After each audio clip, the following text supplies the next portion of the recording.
এটাতে চাইলে আপনারা আরও গুঁড়ো দুধও গুলে দিতে পারেন, কিন্তু যেহেতু আমার এটা মানে গরুর দুধটা খুব মোটা ছিল, দেখছেন কত সুন্দর, সেই জন্য আমার আর গুঁড়ো দুধ দেওয়া লাগবে না।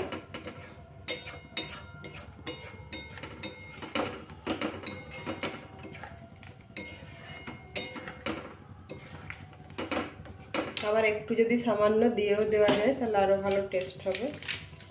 একটু আমি দিয়েই দিই, ওই ওর ওপরেই ছড়িয়ে দেব। আপনারা চাইলে গরম জলে গুলেও দিতে পারেন, আমি এর ওপরে একটু একটু ছড়িয়ে দিচ্ছি।